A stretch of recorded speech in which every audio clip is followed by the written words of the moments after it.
Шанц MMA клуб тим тунгаа гэдэг баг байгаа. Энэ багтайгаа болохоор одоо хамтарч ажиллаад ер нь нэлээд удацсан 2-3 жил болцсон юм шиг бододсон чинь жил 6 сар болж байгаа юм байна лээ. Тэрийг бас бид нар саяхан багштайгаа яриад тэгээд мэдсэн байгаа. Би өөрөө тулааны одоо урлагт маш дуртай. Ер нь бас гадаад улсад амьдарч байгаад grappling энэ төр хийж байгаад тий. Одоо жижигцүүн төлөх гэсэн үг л дээ. Тэгж байгаад ирсэн.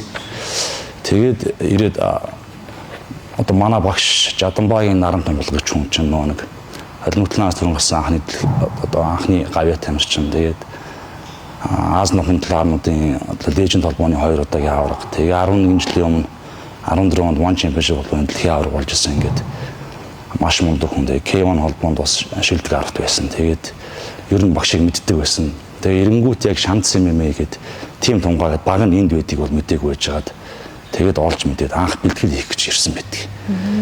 Тэгээ бэлтгэл хийх гэж ирээд яг нэг тодорхой хэмжээнд бас нэг grappling трийн ойлголттой байсан учраас нэг 7 хоног сонирхогчтой хийгэнгүүтлээ намайг шууд мэрэгжлийн рүү оруулсан.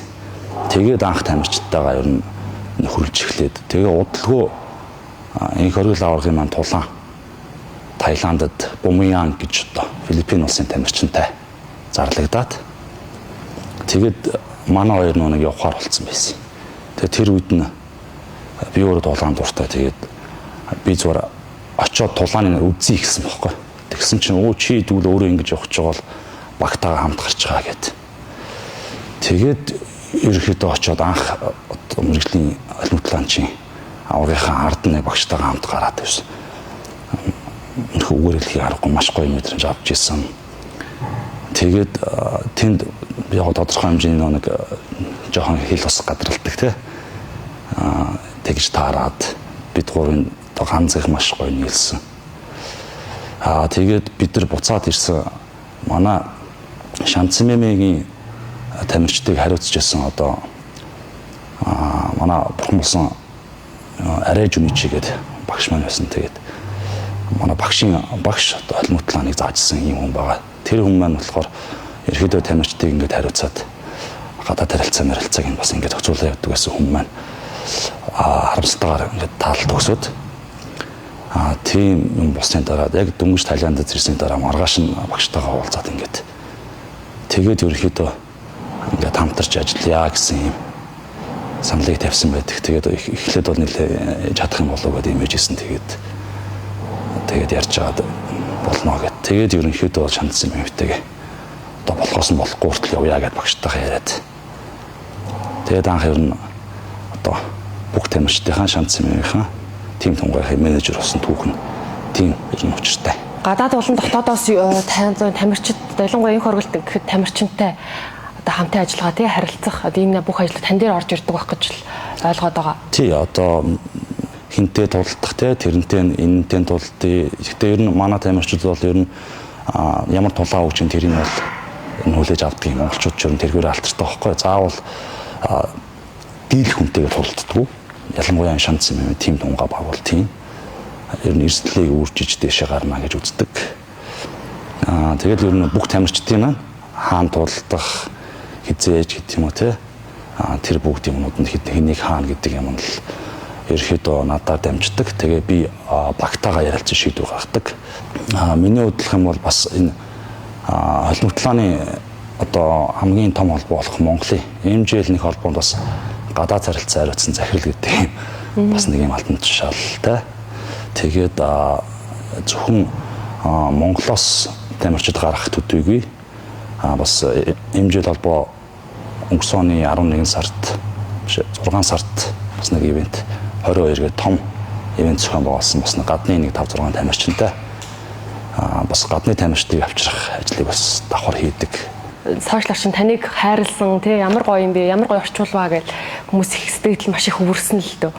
Тухайн эмоц мэдрэмжээс хаваалцвал одоо бид нэр 7 хоногийн 6 өдөр бэлтгэл хийдэг.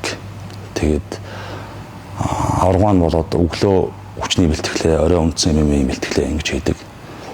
Тэгээ ер нь нэг 365 хоног болоход 2-3 тасалсан байх гэж би бол өөрийнхөө бүртгэлээр бодоод байгаа. Тэгээд яг адилхан мэрэгжлийн төвшин тамирчтай ингээд бэлтгэл хийгээд орчхоор тэднэрийнхээ жаргал зовлон ер нь тамирчин хүнд юу тохиолдгийг юу давдгийг те тэрийн бүгдийг мэддэг. Тэгээд авраг маань маш өндөр одоо удаан хугацаанд өндөр формтой бэлтгэлээ хадгалж явсан. Тэгээд дөнгөж дэлхийн аврагын төлөө одоо Фабрисио гэдэг бас гайхамшигтай тамирчин тэр бол ер нь дэлхийд маш гайхамшигтай тамирчин. Тэрнтэй тулдах 5 зарлагдаад 2 хоногийн дараа авар маань хүзүүг агуулсан. Тэгээд ер нь бол бас хөмрөөл хөвчөж байгаа байхгүй. Тэгээд тулааны хойшлолмоор ингэж хэлэх юм бол ахиж хизээ боломж олдох мэддэхгүй. Тэгэл одоо багаараа ярилцсаар зүтгэхээр шийдсэн. Хүзүүнийх нь гэмтэл нь бас нэлээд удаж идэгсэн 11 сарын ихээр дундуур баг л ер нь дундуур юм байна. Өндөр ачаалттай бэлтгэлд орж ирсэн. Тэгээд нэг ямар хэцүү юм туулж ямар их төсвөр зэжээр гаргаж явж байгааг мэдж байгаа учраас маш их сэтгэл хөдлсөн. Тийм тэгээд яг нэг орчуулагч гэхээсээ илүү одоо олимтлооных нь дүүн те хамтран зүтгэгч нь бэлтгэл хангагч нь гэдэг утгаараа гарсан гэсэн үг.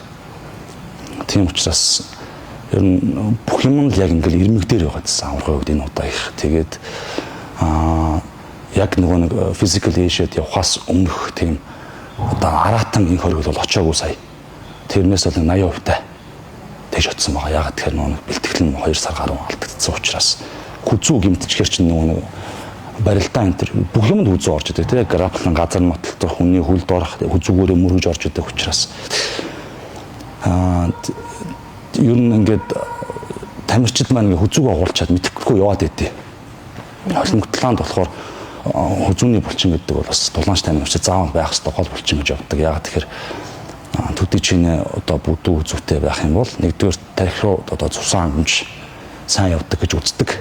Тэгэхээр бод сэтгэх чадвар нь сайжирдаг. Одоо формулын нэг ихний чинь хүзүүн бүдүүн reaction time маш сайн байдаг. Тийм учраас тэрнээс гадна ер нь хүн цохиулаад яаж ухаан алдаж ундаг вэ гэхээр цохингууд асар урд нь хажууд шиг ингэ харж чинь гэсэн үг. Тийм тарих нь одоо гавал дотроо ингэчиж байгаа. Тэгээ унчиж байгаа гэсэн үг.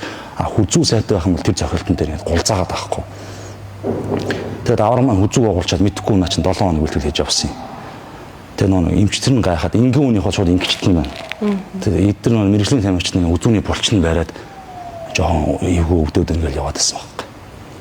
Тэгээд тийм бас юм гардаг. Тэгээд энэ одоо хүнд бэрхийг давж туулаад ингээд тулаан гайхамшигтай болсон. Тэгэхээр тэр үед л одоо миний сэтгэл хөдлөл ер нь тэгж гарсан да. Саний тэмцээний тухайд бас нөгөө одоо аврагд маань санаа зовж исэн хүмүүс даврын нүд мань гайгүй юу гэдээ их сонирхож исэн. Та тэр тал дээр хальт мэдээлэл өгч болох уу? Нүд нь зүгээр ер нь энэ юу юм бас үзэгчтэй сонин болох үүднээс эдгээр тулааны тамирчид ер нь холимгийн ялангуяа энэ залуучууд чинь энгийн мань мэтээсээ өөр байхгүй юу? Ер нь энгийн мань мэт яаж үт бол одоо супер хүн гэдэг чинь яг жинхэнэ утгаараа эхлээд орж ирээд ингээл бэлтгэл хийгээл спарринг буюу одоо хөнгөн цохилж зодтолж байгаа юм л. Тэн дээр бол ингээл бүх бие хөхөрнө ингээл гайхал. Тэгээ нэг 3-4 сар яваад ер нь ингээд адилхан цохилт аваад ирэхээр зүгээр болчтой. Тэгээ эднэр чинь нөгөө нэг цусны дах улаан ус мус эсн их. Тэгээд нөгөө зүрх мөрхөн ер нь арай өөр ажилдсан шүү дээ. Ингийн байгаа үедээ зүрхний цохилтод 45 авч байх шиг.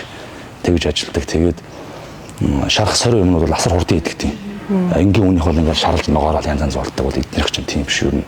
Тэгээ хэр варгийн юм сүхрүүд ахгүй. Авраг бол тулаан дуусаад бид нэр эмчийн үйлчлэгт орсон. Хацар ам ямар нэгэн одоо хурал цөмрөл байхгүй. Өнгөн гэмтэл хавдалтайсэн. Тэгээд нүд нь бол энэ дээр нэг ойдол тавилсан байгаа. Тэгсэн 11 жилийн өмнө багш маань бас авраг авч явахдаа яг энэ тал дээр бас ойдол тавилжсэн юм сонир тохиолдол саяхалсан.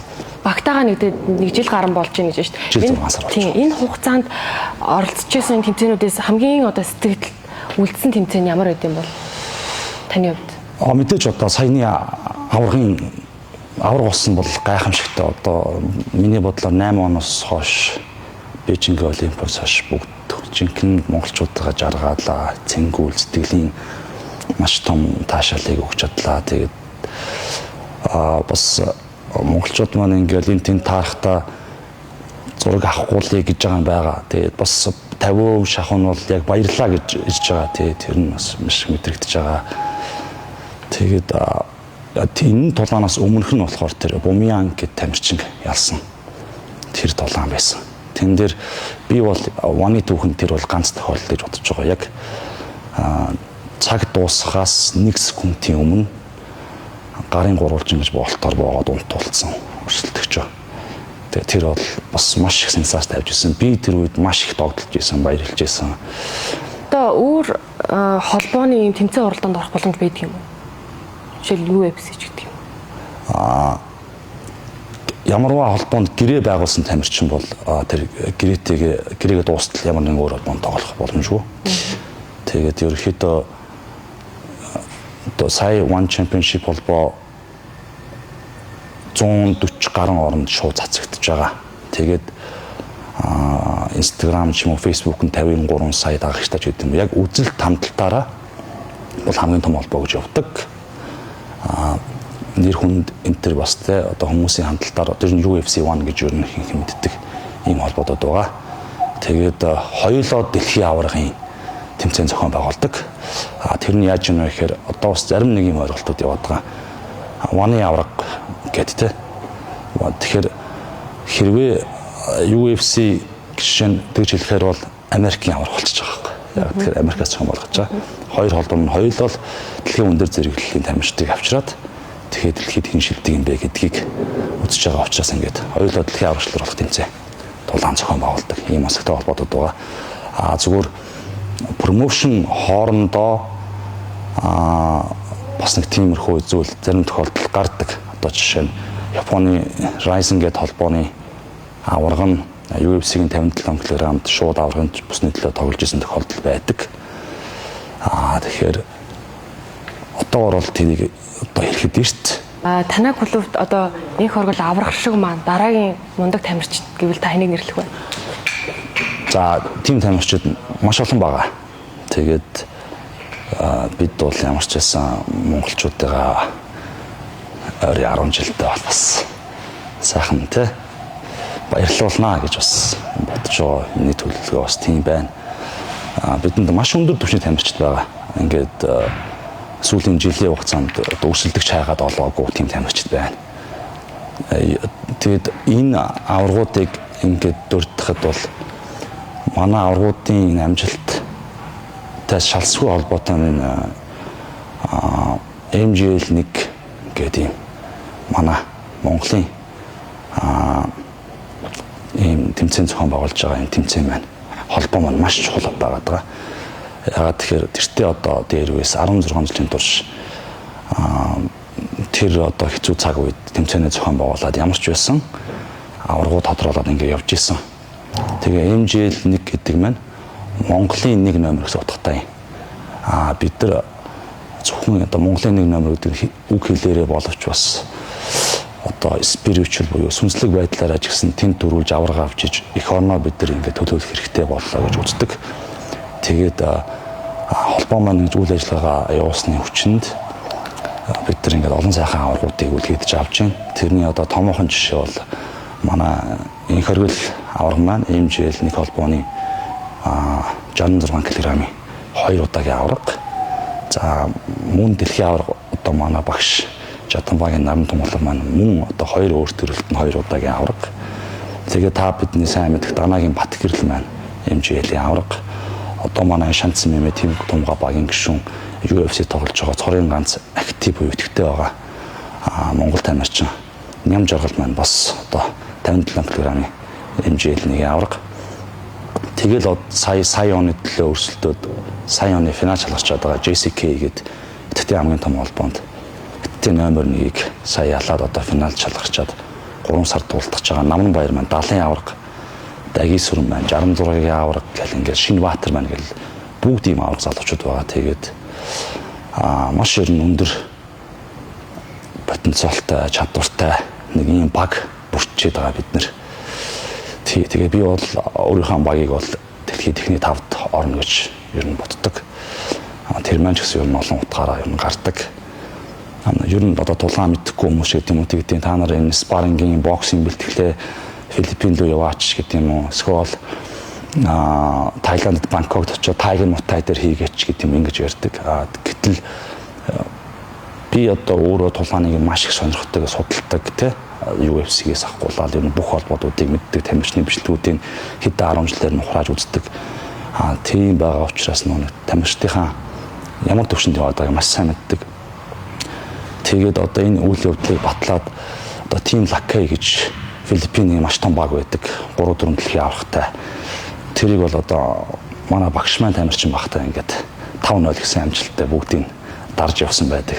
Тэрний залгаа энэ хоригл авраг маань ингээд бас тэднийг бүгдийг дарсан байдаг. 4 Филиппин, 4+5 Филиппин тамирчныг дийлсэн байдаг. Залуудууд гэдэг хүмүүсийн.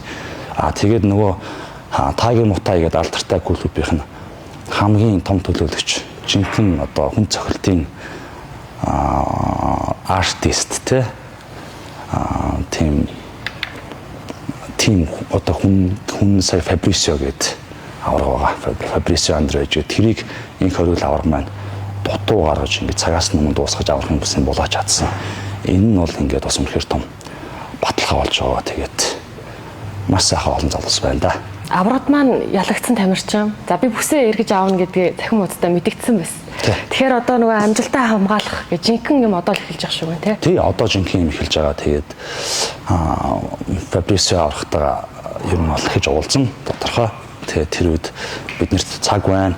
Аврагын маань бэртэл сайхан болсон. 100% нэг жинхэнэ нөгөө аратан зэрлэг байгалийн сод бүтээл гэдэг энэ хоригл авраг маань одоо аврагын бүсээ хамгаалахаар гарч бас тулдах болно. Энэ бүсийг бол яг Монголынхаа ард түмэн зориулж авчирсан. Тэгээд маш сайхан байгаа. Дэлхийн авраг болчлоо. Араас нь одоо маш олон улс орны залуучууд бүсийг булаах гэж орж ирнэ. Бид нар ч гэсэн хамгаална. Ер нь хамгаалж чадна гэдэгт итгэлтэй байгаа. Авраг маань жилдээ 2 удаа бүсээ хамгаалж тулдах ийм одоо үүрэгтэй байдэ. Тэгэхээр бас нэг ягаад энийг ярьж байгаа гэхээр маст болохоор одоо ингээд авраг авчаад одоо ингээд болчихдг юм уу гэж тийм ойлголт байна. Одоо бүх хэмжингээ эхэлж байгаа. Тийм. Тэрийг бас монголчуудаа мэдээсээ өргөжлүүлэн дэмжээсэй гэж хүсэж байна.